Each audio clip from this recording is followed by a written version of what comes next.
So everybody has their own Dan Kennedy because he's taught so many different things. And at the top level of teaching, everybody has their own thing that they do a particular way because Dan taught it to them, right? And so everybody, the theme of today, I thought a cool way to think about this is, who's your Dan? Who is your Dan Kennedy? And so as we go on today, I'd love you to, and let me go live on Facebook as well here. And as we go on, I would love you to just write in the comments wherever you are, tell your Dan story. Who is Dan? What was the book that had the biggest influence on you? What are the certain lessons that you always think about with Dan? And what are the things that will impact you? Maybe it's far beyond just business and marketing. Maybe it's something you teach your kids that you learned from Dan. Maybe it's a way you remember to interact with other people. You know, Dan always said that far beyond the commerce, he always saw his business as a relationship building business. That's something that I know Brian talks about a lot and is maybe the greatest lesson we can take. So I want to start hearing from our amazing guest here. And I'm going to start with Brian Kurtz, who, as most of you know, featured Dan at his Titans of Direct Response Marketing. And they've been longtime friends. And you'll definitely want to look for a special blog post from Brian on Sunday. If you go to, Brian will tell you the URL. If you're not on Brian's list somehow, it's time to get on Brian's list and watch for his email on Sunday, sharing some stories about Dan. But for now, Brian, thanks for being here. And I'm excited to hear some stuff. So, just quickly, I'm heartbroken and also inspired at the same time. And I'm going to read from some stuff that I wrote this morning so that I don't go off on a tangent. I just can get it all out because I've got 3 quick stories and I'm going to tell them all. So the first one illustrates Dan's expectation for the client, in this case, me, happened fairly recently when I asked him to endorse my new book, Over Deliver, with a blurb. I Federal Expressed him the manuscript in lieu of faxing 300 pages and kept my fax machine on 24 hours a day for the next couple of weeks waiting for his blurb. Finally, it came. It was 2 pages, and page 1 began. It said, Brian Kurtz, urgent, capital letters. Brian, and then he wrote, Brian, 1, blurb for your book follows. Can't, all caps, be used unless correction noted next in number 2 is made. Number 2, your page 41 has the infomercial story all wrong, caps, underline, boldface. He then explained how I mangled the infomercial story while relating Boardroom's greatest success story by giving the wrong credit to the wrong people. It was an honest mistake, but of course he was right. Given this intro to the blurb, I assumed page 2 would now be less than what I expected. Wrong. The blurb was amazing. He called Over Deliver a definitive presentation of direct marketing as apart from all of the marketing. And he ended with a reference to David Ogilvy and said, were Ogilvy alive, he would applaud Brian's work here. I don't share that with you to brag, rather than to give you a very precise insight into the essence of Dan Kennedy. He will tell you what he thinks, both bad and good, and his demand for accuracy and integrity supersedes everything. And he was crystal clear that I could not use his blurb until I corrected the story. His principles could not be violated. Obviously, I corrected the story, faxed it to him, and his return fax had a Kennedy stamp on it with a simple, okay, Dan. His blurb is the first one on the back cover of my book, naturally. Second quick story. I have many other memories, and the one that I remember too often, because he always reminded me of it, was when I ruined the Stampede at the Titans of Direct Response event in 2014. As you know, I've been dubbed by some as Director of Sales Prevention. In fact, I was the only speaker at GKIC's Info Summit who got a standing ovation because I didn't sell anything after my presentation. When Dan finished his keynote presentation at the Titans event, while he was instructing folks to run to the back of the room and grab his carefully constructed offer with a time limit and scarcity that he would only give out X copies, I was on stage letting everyone know about lunch and the afternoon agenda. A very bad move. The stampede was curtailed and Dan shot me a look that could kill, and I didn't even know what I'd done. Clearly, I was not an experienced stage seller. Afterwards, Dan explained to me what a terrible thing I did, and I learned a valuable lesson. But he continued to joke about it years later, and thank goodness the people who stampeded or walked quickly with determination before I blew the whole thing up ended up being whales, a Kennedyism for really big clients in the years that followed. I dodged the bullet, but that lesson will stay with me. An offer from the stage cannot be rushed, and every step of that offer is important. To shut up while it's taking place, and that it's even more important than lunch. However, I don't think Dan is just about making fast money in the short term. Robert Scrobe, a student of Dan since 1996, reminded me of this story from Titans in 2014. Titans of Direct Response included a special tour of Boardroom's headquarters for VIPs. At the conclusion of the tour, after visiting the customer service team who handles renewals, there was a spirited discussion in the hallway by the elevators among marketers about auto charge renewal on credit cards versus standard renewal billing and collection. One marketer, seeking to garner the praise of Dan Kennedy, got an emphatic rebuke instead when he said, "And with auto renewal, you generate a lot of money from customers who don't realize they're being charged." Breakage model. Dan shut him down immediately, saying, "That kind of thinking is exactly what's wrong with the easy money for nothing hucksters out there. If you are running a business counting on a bunch of zombie customers paying you monthly, you've got a castle built upon sand." The hallway fell silent and everyone boarded the elevators. Dan was a marketer and no one loved making money and generating sales as much as he does. However, he never made a sale at the expense of building relationships with his customers. And he often shared that the result of selling this way is that the more they bought from him, the more they wanted to buy. He always delivered the goods.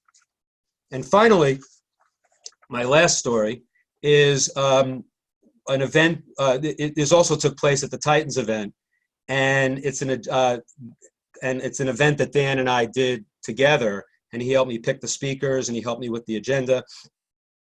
So on the way to the VIP dinner at the Titans event, I drove to the restaurant with 3 marketing and copywriting icons in my car: Dan, Gary Bencivenga, the world's most prolific living copywriter, and Joe Polish, the world's most connected man. I could say that Dan is the most connected man without wiring, but I won't.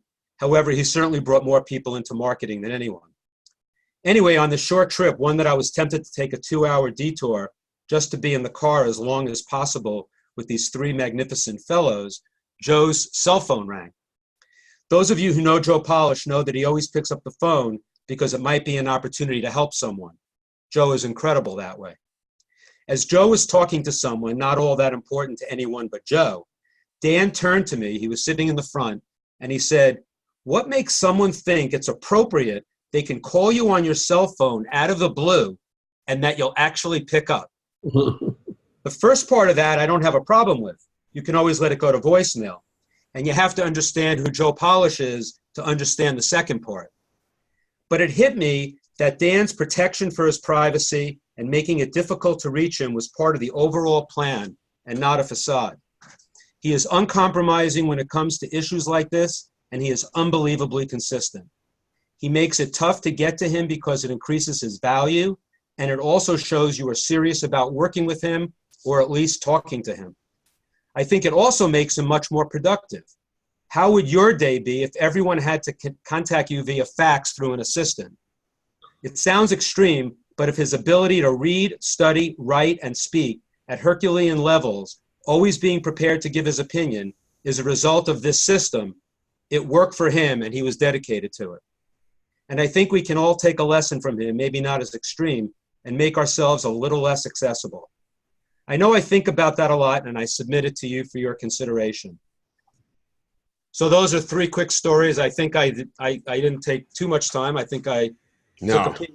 And I think I'll just end with just a couple of quick Danisms. Please. You know, I spent a day at his house with Marcella and a few other people, and some of the takeaways from that were, you know, one was look for overrepresentation in your audience by occupation, interest, and region. And the only way that you do that is by walking around. He is a big proponent of marketing by walking around. And whether it's in Walmart, whether it's wherever your customers are, in a chat room, in a forum, you walk around, you find them, you find the language that they talk to, and then you develop promotions and things that will resonate with them. Another one is, and so that's different. And then another one is different audiences demand different promotions. And then the last thing I'll say is, and a lot of people have said this, but Dan says it as well as anyone, that the most important number in any business is one, and or the most dangerous number in business is one. One employee, one promotion, one product, one media channel. And I say, if I have one thing to say about that, is that that is the most that's one of the biggest things I think I take from Dan. And I just will say, and I know he's not dead, so I'm just going to say I love him. I have learned so much from him, and I'm going to miss him terribly when and if he's gone. Thank you, Brian. It's beautiful. Really appreciate it. Appreciate you being here and your time. And it's remarkable. I know you, in some ways, introduced Dan to a wider audience through Titans, ironically, because he was your whale for you to land so that other people would kind of legitimize the event, as you've taught me many times. You got to land your whale. We got the Shamu. But I'll say something there too, that you know, Marty and I and Dan kind of swam in different pools. Like, we were more in the traditional direct marketing. Dan, for lack of a better term, was in info marketing. But the Venn diagram of that shared audience, he brought many people to me and Marty, and you know, I brought him to a lot of people too, and Marty did too. So it was an amazing symbiotic relationship that I can't even describe, and I'm so blessed to have had so much interaction with him. You know, I want to go inside behind the curtain for just a second, Brian, because I got to say, man, the thing about Dan, and this will come as a surprise to no one, is that he lived every bit of what he preached as a marketer. And I been fortunate enough to be in your Titans mastermind group, masterclass group. And at the last event, we were able to spend a day with Dan in Cleveland. And when I returned home from the event, I received an amazingly valuable package from Dan's company. And it included a letter for me to join the Inner Circle, and also 2 books. And what struck me was the books were so perfect for me. And I don't know if I applied that thinking or if they did their homework to send out books that they knew would specifically, it was Make Them Laugh and Take Their Money, which the one I had, and then, you know, Selling from Stage, or whatever the other one was. Did you help Dan and his team be specific in those mail outs, or was that? No, he, you know, I just had to, I had to let him sell something because that was part of the deal. I don't sell things at my mastermind. Right. But I, you know, whatever he wanted to, Dan, whatever you want, Of course, do whatever you want. You're here and whatever. And no, he did that all on his own.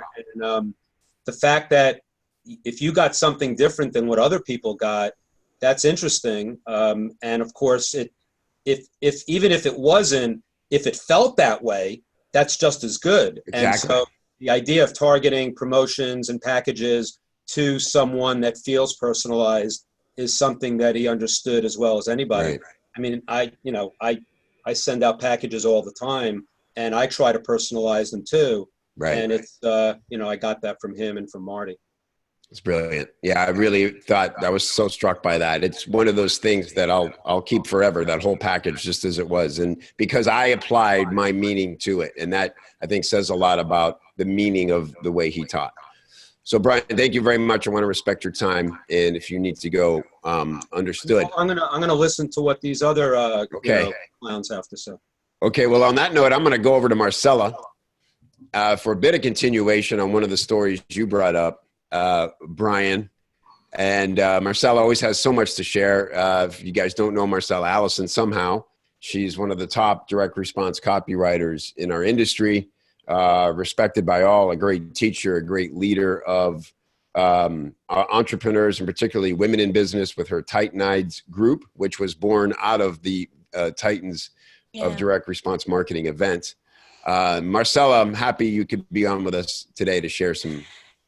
Thanks. I'm really glad that you had me. And I will say that I am not in Dan's inner circle. I am not a close personal friend of Dan. I was very lucky to interact with Dan twice for a whole day, thanks to Brian Kurtz.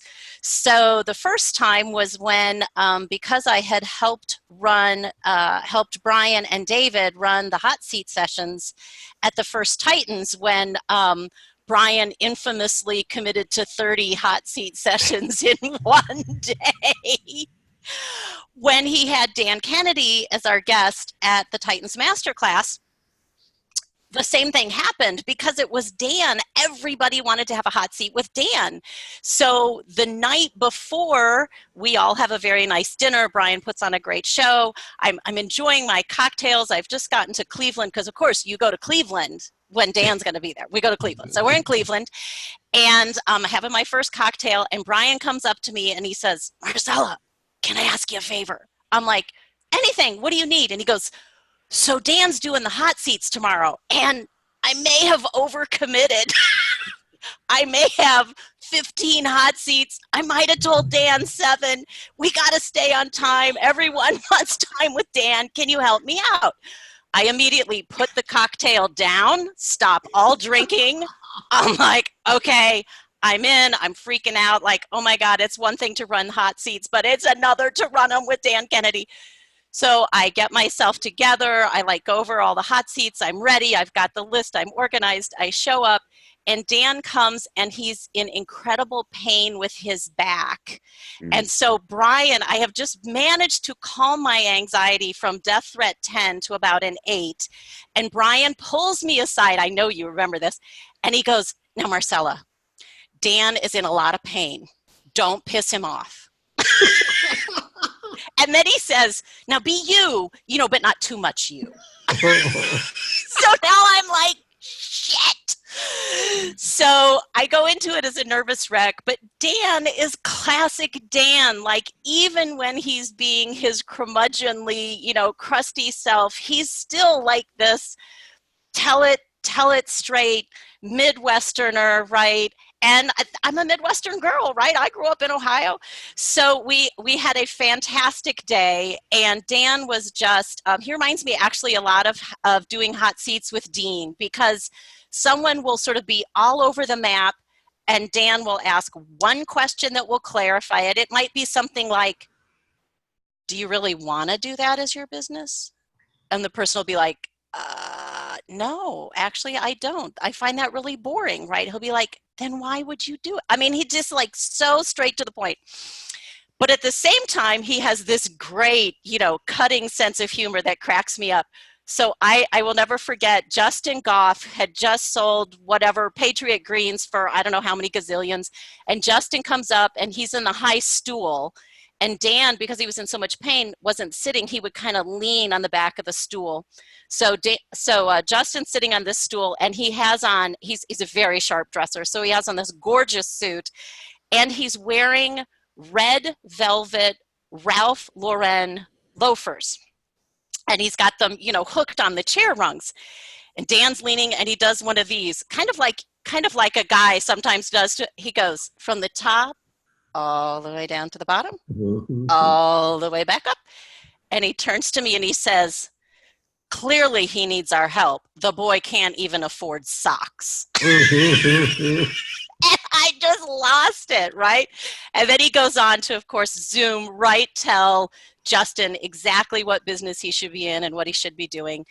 And just seeing him go through that day was like a master class in and of itself. Marcella, I'll just say that if you were uneasy that you did a good job, or that you the fact is, I asked Dan back the next year, and he never does anything twice if the first one sucks.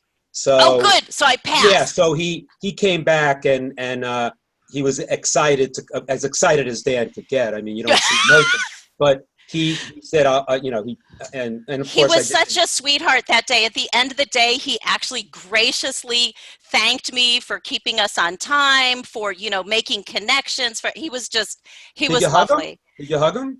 I knew he was in so much pain. He offered, and I said, that's okay. Because he was like literally, remember, he was standing there like this. I hugged him anyway. So yeah. You're closer. You're closer. Yeah, you can talk. So the second day I got to spend with Dan was also because of Brian, because at that event, Dan offered that you could buy a package and get a full day with Dan as part of it, and he gave it at a discount, and I think even at a discount it was like $20,000. And one of my clients, Richard Rossi, purchased this day with Dan and graciously asked Brian and I if we wanted to come to Cleveland and spend the day with Dan. So, I hopped in my little car, drove across the state of Ohio to get there for Dan. And a couple of things struck me from that day. And if you aren't on Brian's list, get on Brian's list, because there's a great email where he took my 12 pages of notes and summarized them into some key takeaways that weren't private to the client, but that we could share about Dan. So of course, it's a small town outside of Cleveland. It's not actually Cleveland, right?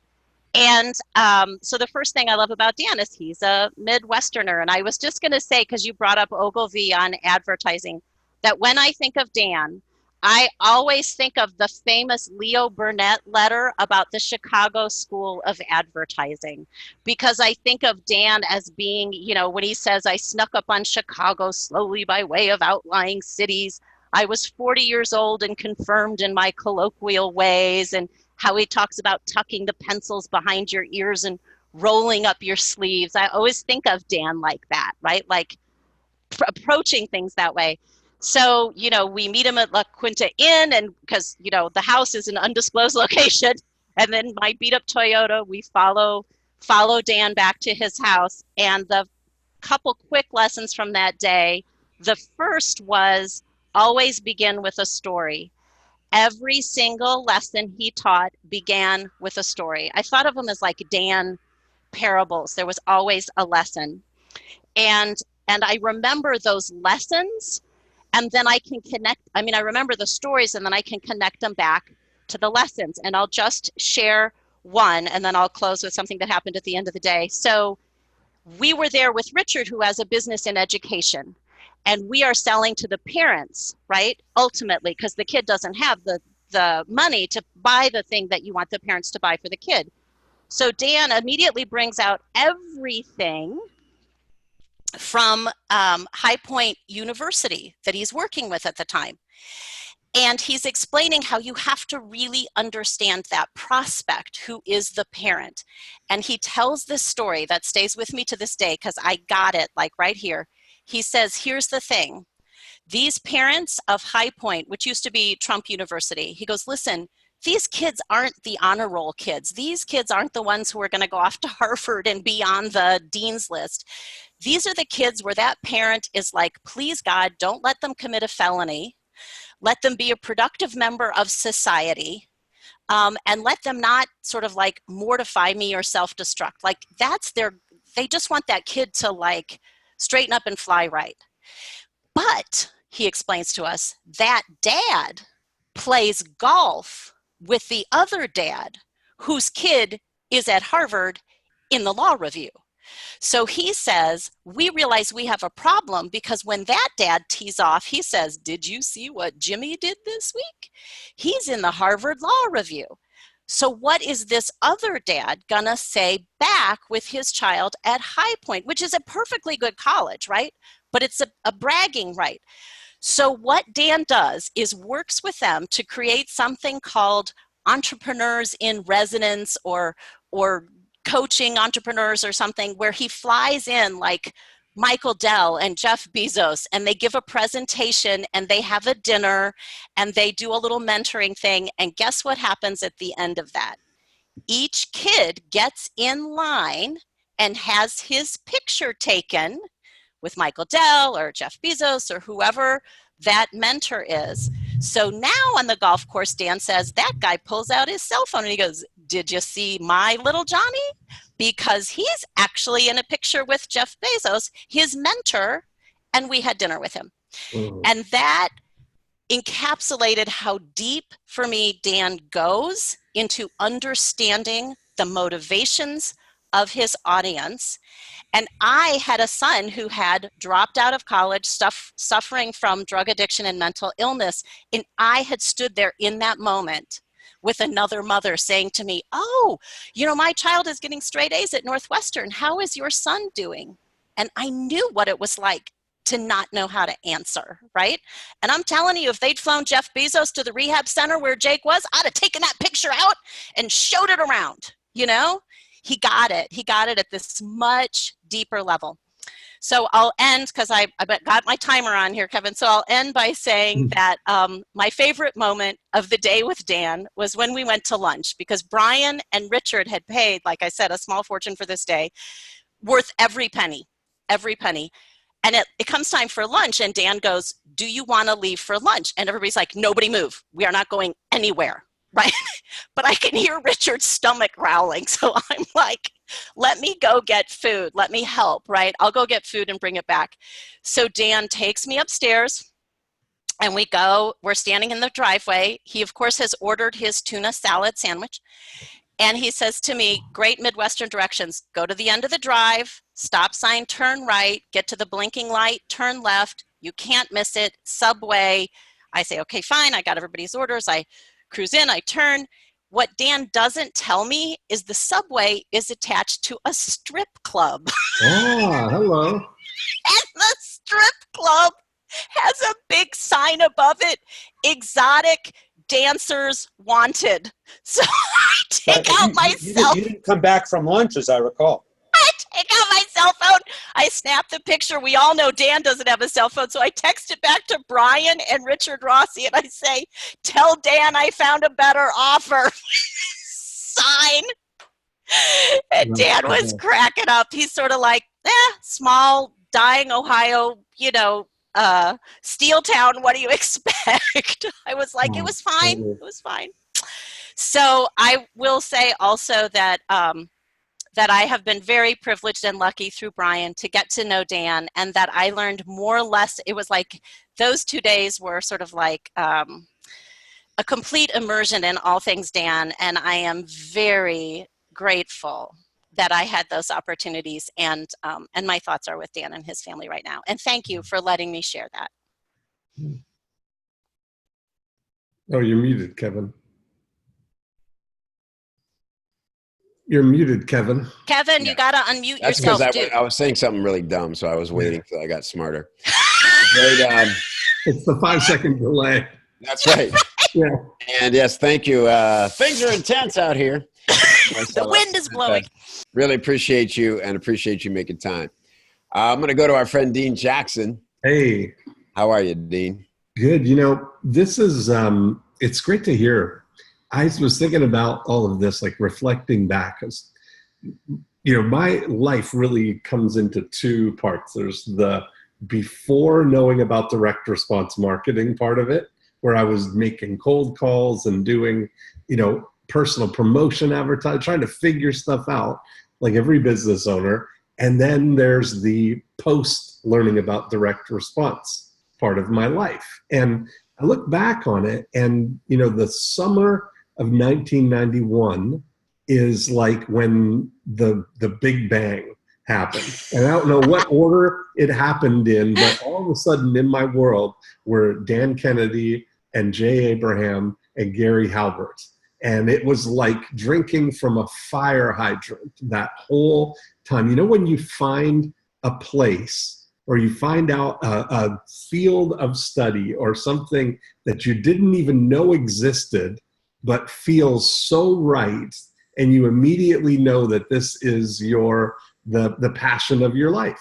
And that was really the moment for me. So I look at Dan as like the genesis of the Big Bang in my life. And I started thinking about how if the whole direct response community was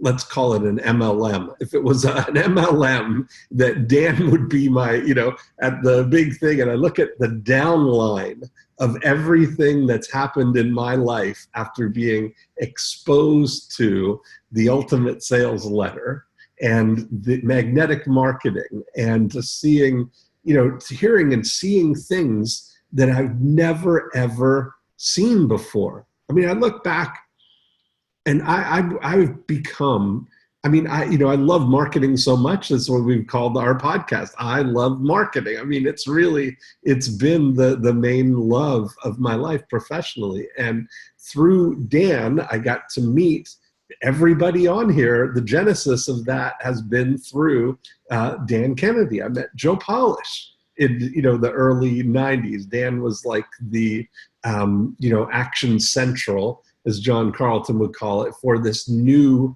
and emerging industry of the information publishing business. And so that's where we all got our start there. And I've always appreciated Dan's scientific approach to things. Like, he really is not, he's just stay the course. He's on exactly, he's got his way of doing things, which is not emotional, or I think this is the way it works. And I've taken this approach of being agnostic to an approach. What I'm really interested in is the result. I see Dan as a humble person. That seems counter to what you might view him as, but if you take the true word of the humble, is that he's looking for the truth. He'd rather know what the actual best thing is, and he's not going to take the advice of somebody who doesn't have the evidence to back up what their claims are.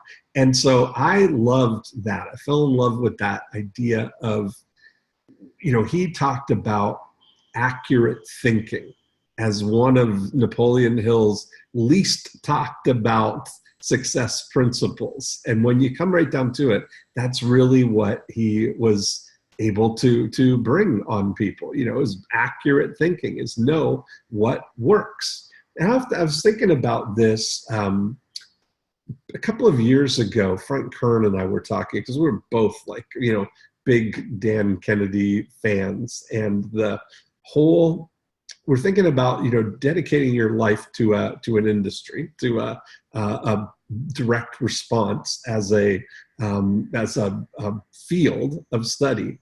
And we were looking through a newspaper and looking for evidence that direct response even exists in the world. And we were saying how, for a guy who's been dedicating his whole life to promoting and getting that word out there, if you just look on a day-to-day basis, there's very little evidence that direct response even exists. And yet everybody that has come across it, it's completely changed their life, changed their business life. And there's still so much work to do to spread the word, to get the news out that this is a better way. I look in my mail every day, and I look for and hope for somebody sending something that I know you guys have all seen it. When you get something or you see something in the field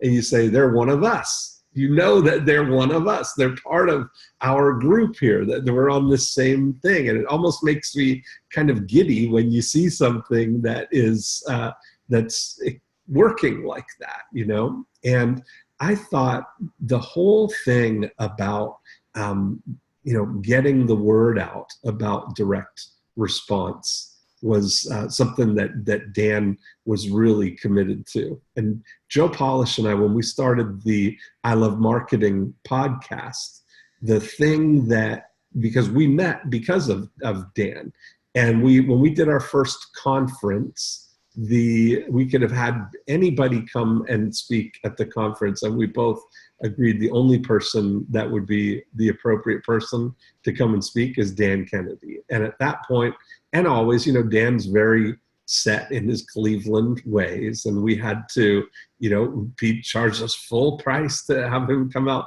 and speak. We had to charter a jet for him to fly from Cleveland to Phoenix to do it. And, because of that, he gave us a slight little advantage on the percentage as a favor, but we still made money on the thing, that because Dan took everything that he did so completely seriously. He was not there to let's say schmooze or to party or to get involved in the social scene of it all. Dan was there for one reason, which was to do the job of being an incredible speaker at our event, bringing value to people, and that value measured by the cash register at the end of the day. So after all of that stuff and still doing a split with him, we still made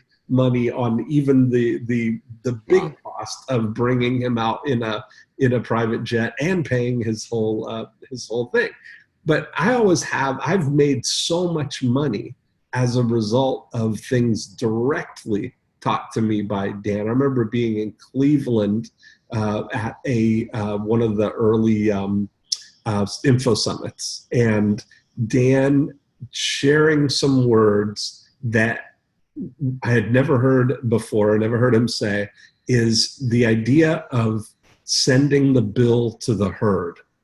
And it was so amazing to me that I just thought about that. I mean, it was so funny, first of all, that he thinks of it. We're all his herd, right? Like, you're going to brand us and just corral us all together. But what I got from that is basically the actual practice of what Zig Ziglar says: you get anything you want in life if you help enough other people get what they want, which is make an offer that's valuable to people so that they will that they can get value and exchange money so that you can get whatever you want.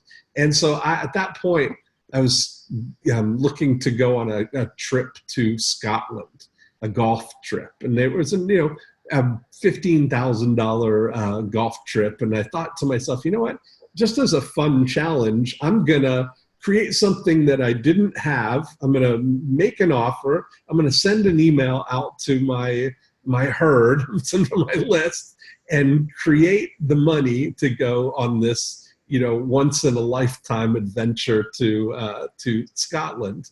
And so I did that, and we ended up going for the 3 of the next 4 years for the once in a lifetime annual trip to Scotland to play golf. And I just love that impact has been so important to me. And I'm sure we've all had that. Everybody has that story. And I think about, if you look down through my downline, even if you take if I'm in Dan's downline and you look at all the people that we've been able to introduce to direct response through everything I've done in my career and what everybody here has done in their career, the impact is immense. Yeah. All roads lead to Dan, I think we could say. They really do.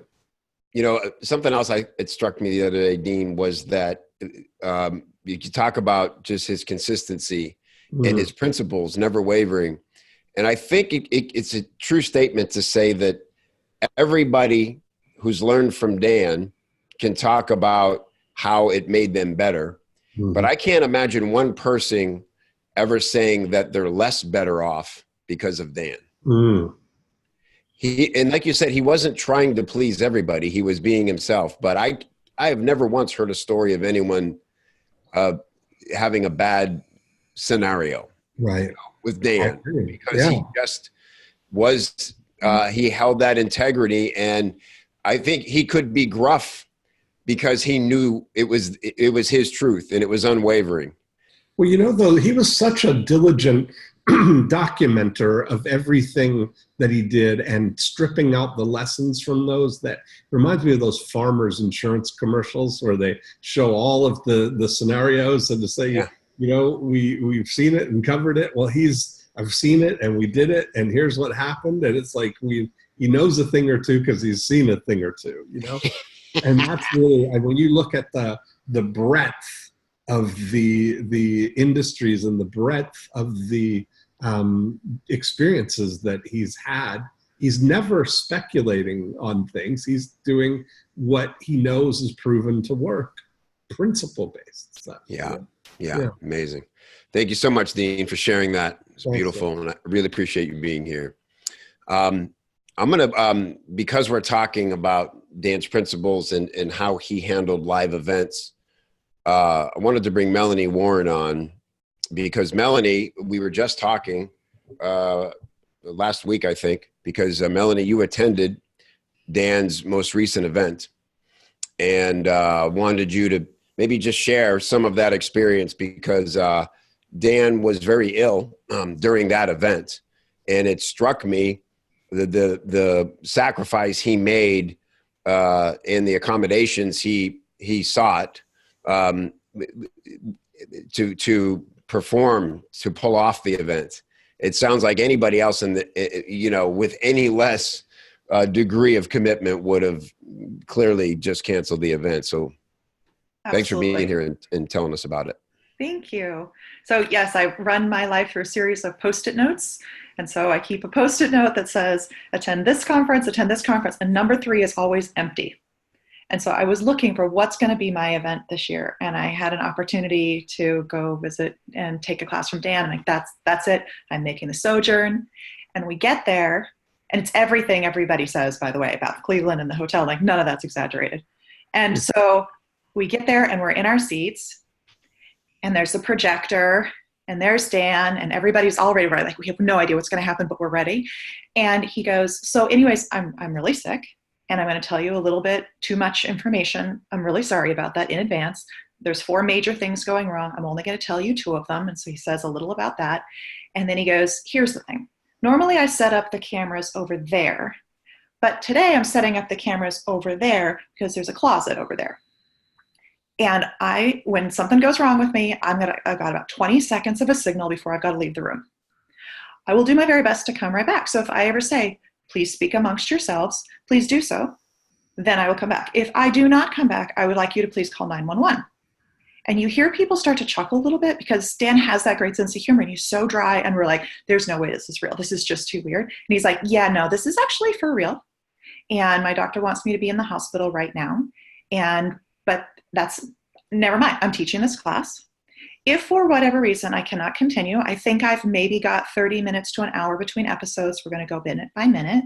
If I cannot continue, I will reimburse you guys. I will cover your hotels. I will pay for your flights home. I'm really, really terribly sorry. Anyway, let's begin class. And he starts teaching this class. And I am mind blown. Like, what do you have to say next that is so important that you are in class rather than in the hospital right now? So it didn't matter what he was going to say. I was writing it down. And then we get to the end of class. He was too sick to pose for pictures. We get to the end of class. He's like, I hope I see you tomorrow. And he leaves. So we all go to dinner together because it was a really small class. We're like, this is like, what's going to happen, right? And like, is this the class he ever teaches? And if so, what are you going to take away from it? And so we have that moment. We all come to class the next day having no idea if he's going to be there.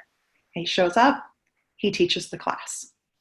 And he says, well, anyways, here's the section where I tell you, I want you to pick the things that you are going to be known for. Here are mine. And they're printed on a piece of paper. He's like, look at this one right here. It says reliable. Number 2 was like, be difficult to work with, which was awesome. But anyway, number 3 is something like, be reliable. And he said, I would actually really prefer that you guys never tell this story to anybody, but I know that's not going to really happen. So here's the way this goes down. One story is, oh, that Dan, I flew all the way to Cleveland and he flaked out and he didn't even teach that class. I cannot believe that. Story two is, Dan was sick as a dog. He taught that class. The man's inspiring. And he said, you know, pick your story. You're going to be known for something and you get to be the one that decides what that is. I'm going to be known for these 5 things. You need to pick your 5. Wow. And I, like, in the moment you feel it, and then a couple days later, and then I get the message that, like, this isn't getting better. And then I get the message he's in hospice, and all of a sudden I'm feeling like this is really very serious. Like, I need to get serious about picking my story. And that, you know, my dad died when I was really young. So that idea that, so like sometimes gravity doesn't apply to you anymore because somebody really important has left the building. And then I'm also a committed teacher. Like, there's going to be a world of us that experienced life with Dan, and then there's going to be a post-Dan world. And those students coming up are going to need us to tell the stories and to move the principles forward and to just do everything we can, because he did everything he could and he lived by his principles, and we need to do the same. Wow. Whew. Thank you for sharing that, Melanie. It was beautiful telling of it. Very significant and so Dan. Yep. Really appreciate you being here with us. Yeah, that's the thing. I think that we've seen so much of this week, just the outpouring from everybody across the industry and the shock of everybody hearing that Dan's not well. And, you know, again, to be able to celebrate Dan and who he was, you know, throughout his life without waiver is really very special, something we can all aspire to. Let's talk to Lori Haller, who I know had the opportunity to work with Dan more and more as her career goes on, and is here to share your stories. And who's your Dan, Lori? Hey, Kevin, thank you so much, and thanks for inviting me today. I was going to share a story about our day with Dan, but so many have shared that already. I think it's a little bit embarrassing, but I will share this, and it will shed some light on the Dan-ness. We were just finishing up an AWAI event in Delray Beach, Florida, and Dan was the speaker.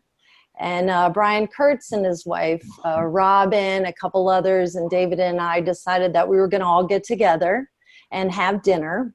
So it was Dan Kennedy we were talking about having dinner with. It wasn't just any person. So it was very painful to try to figure out what was going to be good enough for him. Right. And of course, we went through all the list of the restaurants that everybody liked, and we chose this Chop House, Chop 432. You guys might know about it. I knew Dan was going to love that. So with anybody else, you would just call and make reservations. But because it was Dan and his Dan-ness, you know, we had to call 3 or 4 times. We had to make sure, was the table in the back, the ones with the big leather sofas, was it going to be big enough for all of us? Dan is so tall, we didn't want these little teeny tiny chairs. Are they going to have the right kind of iced tea there when he orders? So we all get there, and you know how it is when you're in those, it was a big banquet, you like booth, like who's, you know how awkward it is, who's going to sit where. So this is the scary part. And I forgot to tell you this at the beginning.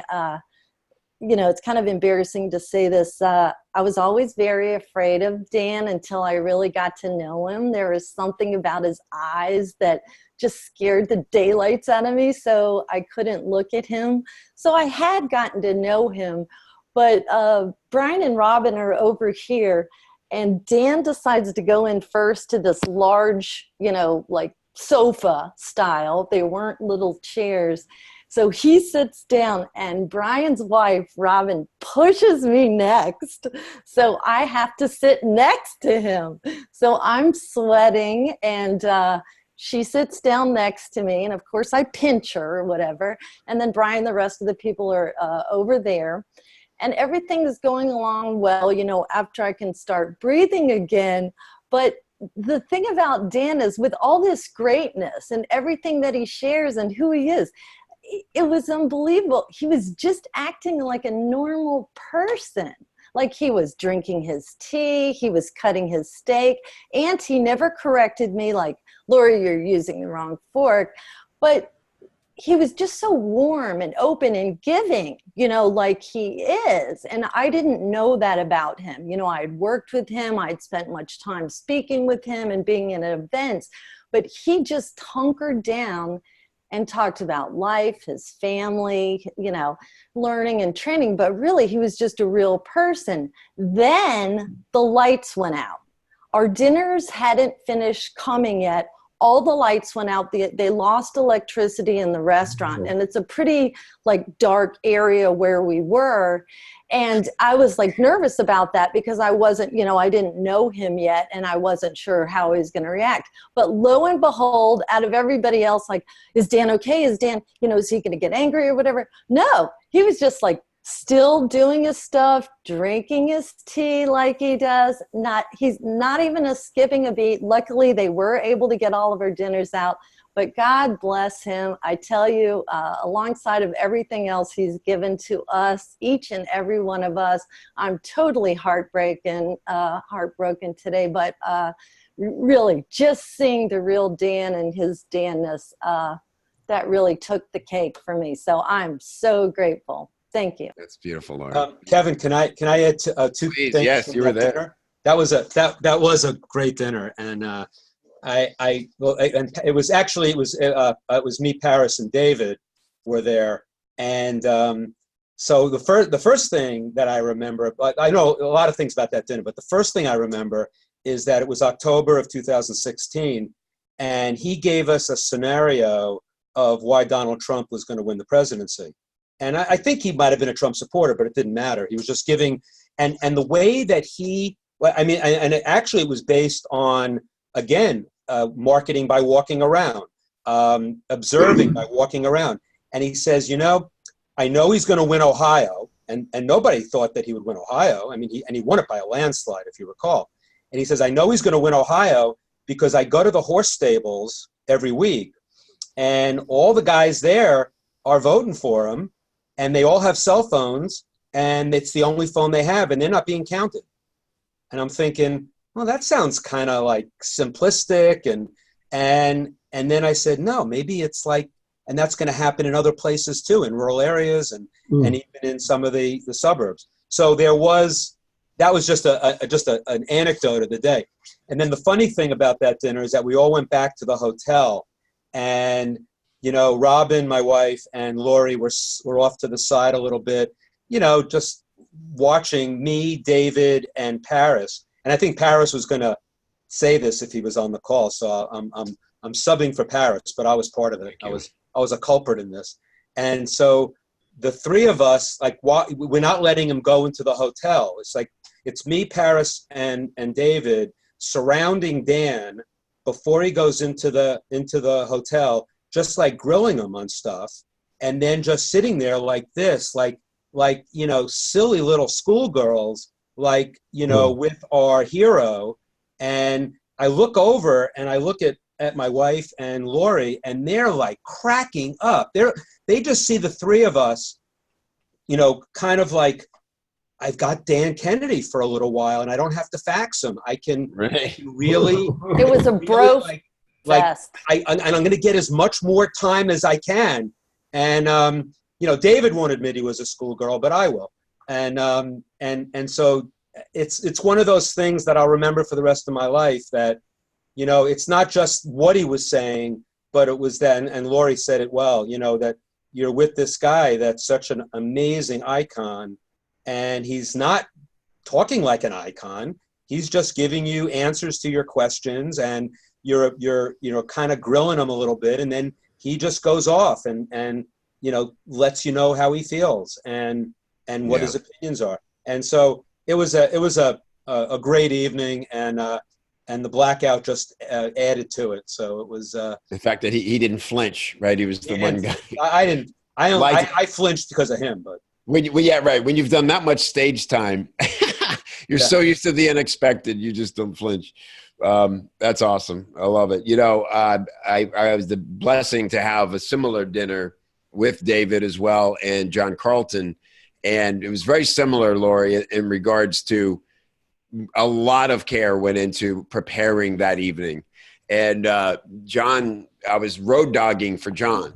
And it's not a gig you take lightly. It comes with responsibilities and getting things right. And they're small things, but they need to be done right.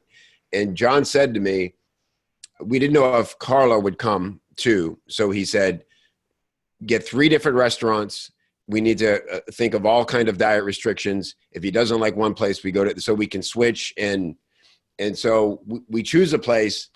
And I look, and it seems to be just up the road from the Marriott there in Delray. And we start walking. It's not too warm, but of course Dan's in his suit. And we just get to that place where it's like starting to become a long walk, and everybody's like, this is a long walk. And I'm sweating way harder than anyone because I'm the one who decided we should walk. And just at the point where it was mentioned, I see the sign for the restaurant. I'm like, oh, thank God. It was just one of those things. But the minute we sat down, and it was funny because John went out of his way in the fax exchanges to explain to Dan, hey, I just think you should hang out with your pals more, right? It's really good for you. Just come hang out with your pals. And throughout all that, the moment we sat down, the first thing Dan said, he said, so is there an agenda for this meeting, or are we just hanging out? and John goes, nah, we're just hanging out, being pals, nothing else. And he goes, okay, good. And then launches into the story of Joan Rivers' funeral, which he had just come from like a week earlier. And we're pounding the table with laughter. And again, just sitting at he loved holding court. It's the only thing that makes sense when you're sitting with Dan. Like you said, you don't have to fax him. You have his attention. You just, and fortunately he's happy to accommodate and answer questions. And it was a couple hours I'll never forget ever. And on that note, David, I want to apologize. Paris did try to call in. Unfortunately, I can't, it did not show up where I could bring him on as a panelist. So unfortunately, we're not able to hear from Paris today. He is in Greece, so he wasn't able to log on normally with Wi-Fi, but he did try to get on and sends everyone his regards. I'm sure Paris will have some stories to share of his own as well. David, take the stage, brother. I know you have so much to share. I'm eager to hear your stories. I'm sure the Greek phone system was down, and that was why Paris couldn't get through. It is Greece after all, you know. Exactly. You know, I wanted to, Kevin, are we good on time? I want to be mindful of. Yes. Okay, good. Then I'm going to take about an hour to. All right, perfect. I think I've probably known Dan longer than most people on the call. We first met in '92 at the Gary Halbert Key West seminars. And he was just this guy from Ohio that I had no idea about. And over the years, you know, he was always this distant figure. And then as Lori said, we kind of got to know him better and better over the past few years. And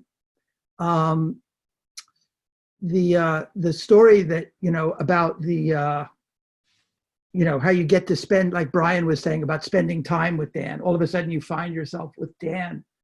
I have kind of a story like that where I was sitting in on an AWAI seminar that he was given, and the alarm went off. It wasn't a fire alarm. It was like a intruder in the building. So like, you know, like some sort of event has happened, some sort of, maybe there's an intruder or something, but everybody's got to leave the building. So everybody gets, you know, Denise is herding everybody out of the room. And, you know, Dan and I both independently did a kind of a cost benefit calculation and figured like, it's just the small chance that we're going to save our lives by fleeing is just not worth the effort of getting up and going with the herd and, you know, being like one of the sheep leaving, you know. So both of us find ourselves like sitting in the room together, you know, by ourselves. And we have this wonderful, you know, it's like Ryan, all of a sudden you find yourself with Dan Kennedy. And of course, Dan is so great at being able to instill in people how much his time is worth and how inaccessible he is and how hard it is to get time with him, you know? And so when you find yourself like all of a sudden they're with him, you're just totally like, it's like you've won the lottery, it's like you've gotten eternal life. It's like all these, things all in one. And so we just had this great conversation, for 15 minutes. But, so much of the things that people said just reminded me of things about him. When Melanie was talking about how he showed up and taught that seminar, it made me think,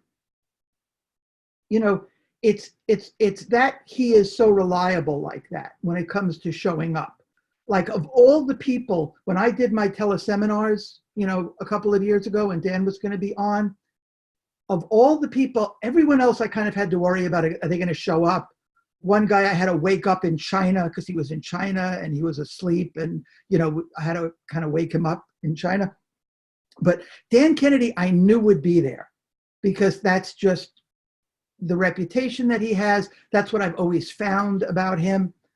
But I think it extends even more than that, because it's kind of like he's like that with everything.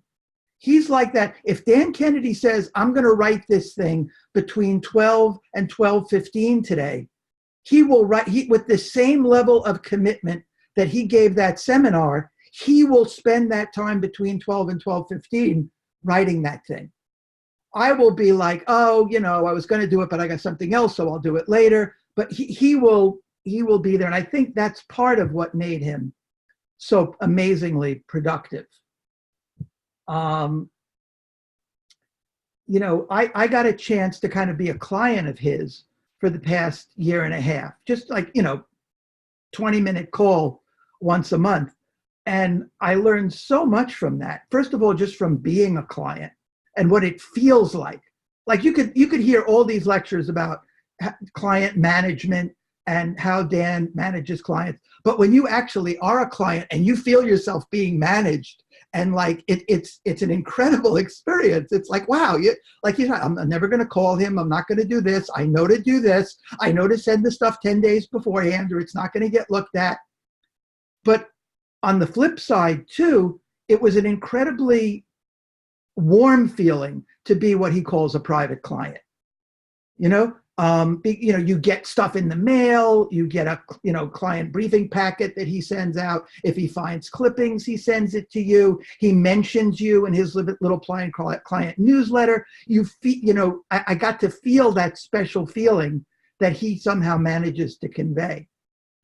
And I learned, as I told him, and as he quoted me in one of his newspapers, I learned as much just being a client as I did from the actual consultations, in terms of how to manage clients, in terms of managing expectations, so many things.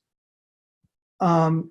I think the other thing that I learned from him, and I think Marcella may have alluded to this, is just the depth of understanding of people and markets. Just how he was, and that was one of the reasons I consulted with him, because it was like, whenever I was like, hey, Dan, I'm working this week for a thing for lion tamers.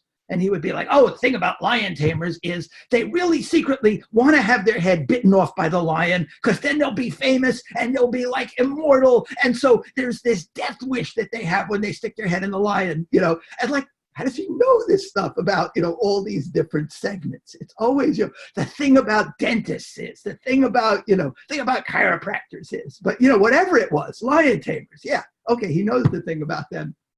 And so it made me always not be content with superficial, oh, this market is between 50 and 60. They do this, they want to have their arthritis pain cured, but to go deeper to the embarrassment, people feeling embarrassment because they have arthritis, and they don't want to be looked at as cripples. They don't want to be looked at as lesser. All these things that are going below the surface that I'm usually kind of, oblivious to. He really taught me to look beneath the surface. David, I remember that night during our dinner, he was talking about one of his clients was Proactiv, this teenage acne treatment. And he said to prepare writing copy for that market, he had read through an entire year's worth of 3 different teen magazines, you know, Teen Beat and 17, and literally, and he had some funny jokes. I now know more about, you know, whatever and things that, which is, It's right. Whatever it yeah. was, it And, makes you it know, fun. Right. that's where that came from, David, right? I mean, it was, again, just that relentless standard of, well, what do I need to know to have this talk? Sometimes I think really the difference between, you know, the thing that makes great copywriters is really they just put in more effort to stuff like that. You know, he's willing to read a year's worth of back issues. You know, he's willing to go out and talk to people. He's willing to hire readers, you know, to read the stuff and tell him where he's still not getting, you know, the exact languaging right. Yeah, you know, it's marketing. It's clearly marketing by walking around. I mean, that's, you know, we do list selection off a data card or off or talking to an affiliate or something like that, and he does it by walking around in the places where they are, and it is amazing. And I also, it goes back to, you know, if you spend as much time, if any of us spent as much time managing, you know, how much time do we waste on emails and just the day-to-day correspondence with people, whereas he has it managed through fax and an assistant, that he needs that and that's why he can be so consistent and reliable, because he sets it up that way. He sets himself up for success, but, you know, it takes a lot of work to do that. But he's willing to do the work to do that, and it's actually, there's no one I know that has ever done that in that I've met. To the same degree, and a lot of work, and I think a lot of a certain kind of discomfort. You have to be willing to, you know, piss people off. You have to be willing to be uncomfortable. You know, like it's 12 o'clock. He wants to eat lunch, but no, on his schedule it says 12 to 12:15. Work on the, you know, on writing this thing. Right.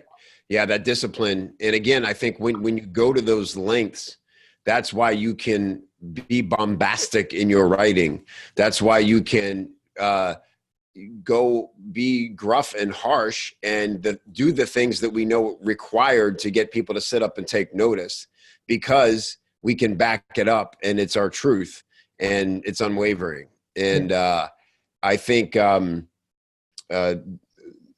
to me, that's one of the great lessons. It's just how he went about doing the things he did, why he has so many bestsellers out there when all of us toil over the one book or, you know, a couple of books, and he just sat down and did the work. So if anybody wants to share a final thought, I'm happy to give the floor over to you. David, I didn't want to interrupt. You were on a great roll there. If you had more, please. No, I think the last thing I would just say is, overall, I think the biggest lesson I got from Dan, that it's possible to live your life and to run your business the way that you want to. You just have to be willing to do it. You know, you have to be willing to make other people uncomfortable. You have to be, you know, and I'm so bad at boundaries. And you know, he's really one of the people I learned boundaries from. You know, he's got boundaries that enable him to live his life the way he wants to and run his business the way he wants to. And that is, you know, it's like people say, oh, I could never do that. I could never not answer, you know. Well, yes, you could. You know, Dan is living proof that that is possible. You know, that it's possible to run your 100%. life and your business the way. That's right. You get to choose. That's why we do this. And that's the beauty of sharing direct response with people. It's about having control. Dean? I think what would really be useful for people is to read his biography, his autobiography that he wrote. I forget what it was called. Do you remember what it's called? Some Unfinished Business or something like that. Just some densely, you know, written book, and you get a lot of insight into what shaped him into a lot of these principles. I found it really fascinating, and it's like the modern day my life in advertising kind of thing, you know. And I think that I'm gonna reread that again. That's a great idea. I will learned look for that. I actually today- don't know about that book. Does anybody know the title offhand of that book? My Unfinished Business by Dan Kennedy. Thank you, Tim. Yeah. Marcella, final thought? No, I just have to say the stories. I think the best way we've honored Dan is honor him is by telling all these stories, because as brilliant as he was at a marketer, of everything that I will remember about Dan, and do remember about Dan, is that he is an incredible storyteller. He has great timing. He has great comedy, has great, and that you get the lesson because the stories are so crafted. They come off like they're just off the cuff, but because Dan, he's thought about that. He's crafted it. He's made that lesson sit home. So as a speaker, it's something we haven't talked about, but as a speaker, the thing that he taught me was the power of using storytelling on the stage to capture attention. Love it. Great. Lori? Oh, you did. There you go. Yeah, I guess I was just going to say the last thing I didn't share during the big restaurant story was that there were a couple side dishes out there, and this says a lot about Dan. He loved this one. I forget what it was. Brian, you and your wife might remember, but he saw that I liked it as well, and he totally pushed it over and let me have the rest of it. So again, along with everything else, true gem. Love it, Lori. Melanie? Yeah, when I first heard the news, I was on my way to dance class. And so it was something that was on my heart and I wanted to talk about it. So I'm trying to imagine who I can say this thing to. And I'm looking and there's one woman and she's in marketing. And then I realized, oh, wait, she does different marketing than we do. She's not going to have any idea. And that was weird to me, that there's a world where people don't know Dan. Oh. And then I was also scanning for the rest of the room. There's 35 people on this team.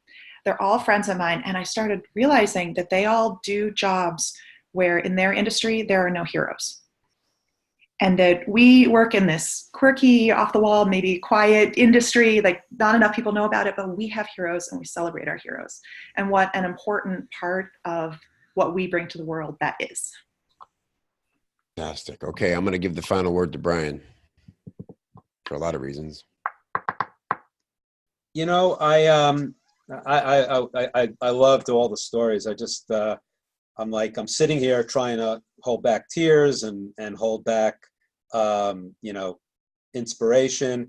I think the thing, it was funny. I was on a podcast recently and I was talking about the resource site for my book. I have a, resource site that people buy my book and then they go get all these amazing resources. And I told the podcast, the host, that I offered all of these amazing bonuses because the book's called Over Deliver. So for one reason, I guess I had to over deliver on the bonuses or else I'd be a hypocrite. And that's something I learned from Dan. But the other thing was I talked about the movie Coco. I don't know if you've seen the movie Coco, but it's a Pixar film. It's kind of a kid's film, but it's not a kid's film. And it's an amazing film. It's about Dia de Muertos, which is a Mexican holiday that celebrates the dead. It doesn't mourn the dead. It celebrates the dead.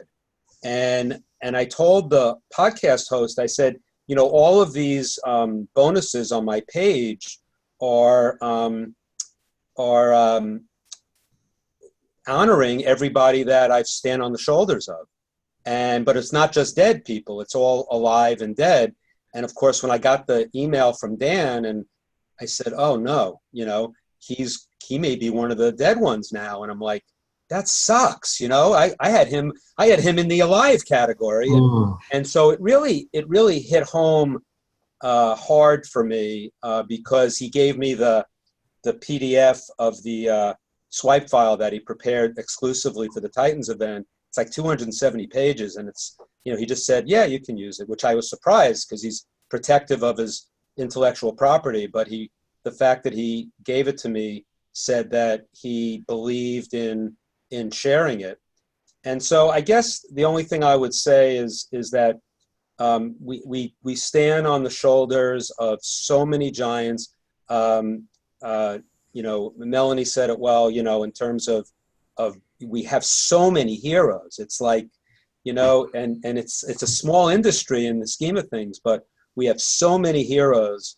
And, you know, but if you had to pick one, you know, Dan is like it, you know, he more people, I've said this so many times, more people will say that I learned marketing for the first time from a Dan Kennedy book, a Dan Kennedy seminar, a Dan Kennedy course.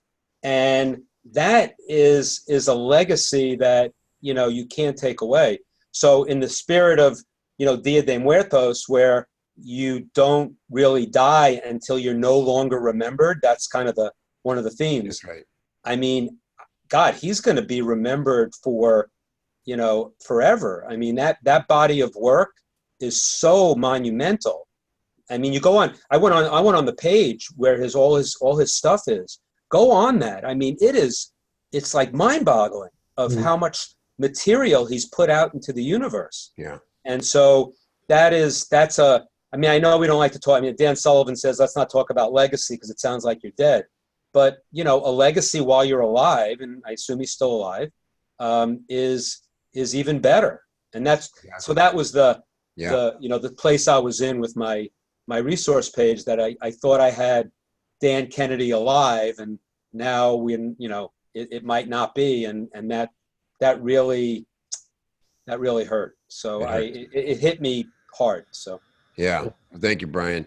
You know, he may be switching categories, as we all will at some point, but I'm honored that we could get here together today while Dan is still with us, and who knows, he might get to hear some of these stories and he'll know our appreciation. So everybody, if you haven't, read all the Dan Kennedy you can and study Dan, listen to his talks, and not just what he said, what was behind his words and how he came to those beliefs and those principles. Study it all and we'll all be better for it. Thanks everybody for being here.